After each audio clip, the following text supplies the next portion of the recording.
Hi, I'm Shade, and today we are talking about Crazy Rich Asians. I don't even know if you can see the Asians in all of this pink. This book has been on my must-read mental list for a couple of years now, but I finally got my butt into gear and ordered it because the film is coming out this summer and I really wanted to read it before I see it. So I bought it and I read the first page of it, and then I messaged my sister and I was like, you have to read this book. And then I finished the chapter and I messaged her again and I was like, you've got to read this book. I've just ordered the whole trilogy for you. As soon as it comes to the door, start reading. It's so up your street. Like, it's like Dynasty meets Vanity Fair meets E-Entertainment. Like, it's brilliant. So what is the plot? It's about a girl called Rachel Chu, who is dating a guy called Nick Young, and they live in New York. They're both professors at university, and they've been dating for 2 years and things are getting a little bit serious.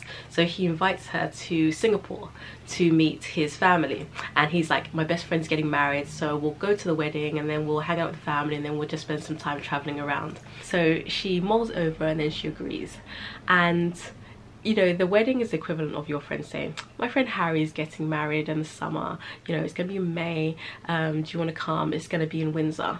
And then you get there and you're like, but wait, there's cameras everywhere, and isn't that Oprah over there? Like, it's the biggest society wedding of, you know, that Singapore has ever seen.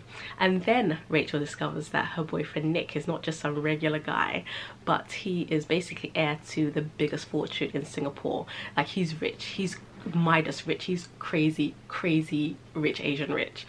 And so she's got to get her head around that, but then she also has to contend with the fact that his family is against the match because they're like, who is this girl? She must be a gold digger. And all the society women who've been planning to marry their daughters off to Nick are like, who's this? So everybody's plotting against her, and I guess the central question is, can their love survive Singapore society? What's really interesting is the relationship between the East and the West. How, you know, the East was colonized, well, this particular part, by the British, and you know, you had the maxim of the sun never sets on the British Empire. Well, the sun did set, and now the money and the power are increasingly located in the East. And so how is the relationship between those two groups now?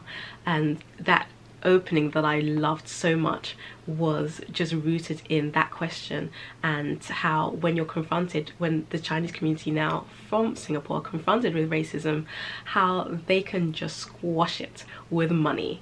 And so it's like, oh, you don't want to serve me in this shop here? Well, maybe I'll just buy out this business from underneath you and we'll see how you manage then. So it is so satisfying to see racist characters get their comeuppance in this book.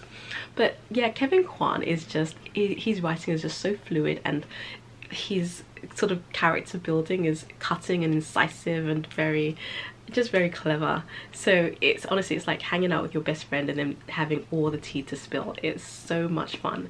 So you read it, share it with all your friends, give it to everybody you love and care about, because it's freaking awesome. Crazy Rich Asians.